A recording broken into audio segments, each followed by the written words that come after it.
Ashley Landis, staff photographer Dallas Cowboys cornerback Anthony Brown, 30 tackles New York Giants wide receiver Odell Beckham, 13, during the fourth quarter of an NFL game between the Dallas Cowboys and the New York Giants on Sunday, September 16, 2018. Edit. Ashley Landis, The Dallas Morning News, Kevin Sherrington, sports columnist for SportsDailyFW.com and The Dallas Morning News, answers your questions about the Cowboys in a live chat Thursday. Here are some highlights. Q. The Cowboys are having a quiet offseason compared to the Eagles, Redskins and Giants. Do you think that's a good thing?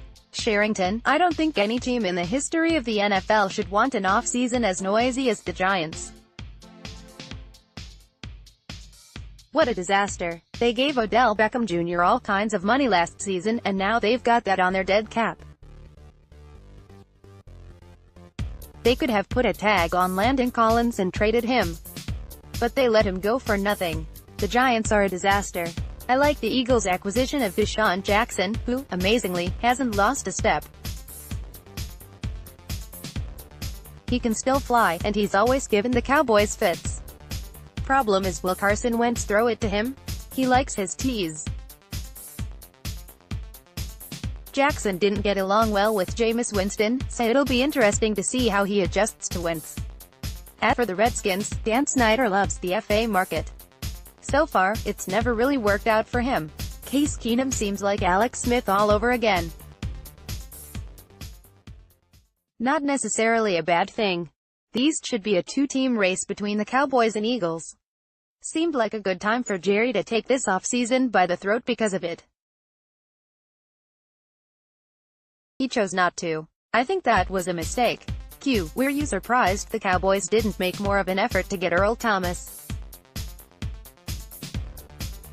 Sherrington, I'm not sure what the effort was. Did Earl really still want to be a Cowboy? I think he was a little miffed last year when it didn't work out. You could see it in the bow he took to the Cowboys bench after a game in which he had 2 interceptions. Having said that, $14 million a year for a Hall of Fame safety didn't seem too expensive to me, not if you're going for a Super Bowl. Jerry used to make those kinds of moves. Got Charles Haley and Deion Sanders to top off his teams. Not anymore. I don't get it. Related, Earl Thomas is just the latest game-changer deemed too rich for the richest team in football. Q. Last year it seemed like the Cowboys were constrained by the June 1st decision to getting quality FAs. They ended up faring poorly in free agency.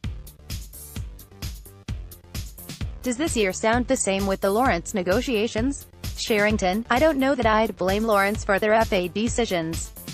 They felt burned by the Brandon Carr deal, as they should have. They want to sign their own. But here's the thing about making policy, you've still got to judge on a case-by-case basis.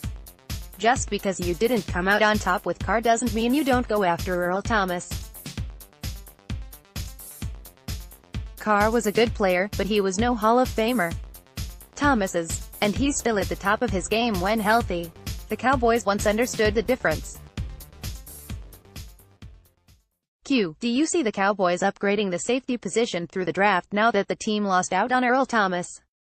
Sherrington, yeah, they could do that, but there are still safeties on the market, and they're missing a first-rounder, so it seems like they'd spend the draft on defensive and offensive linemen, RB, They've resigned Tavon Austin, so I would expect he'll end up in the slot. He makes sense for them in that position. He'd also double as the KR and PR.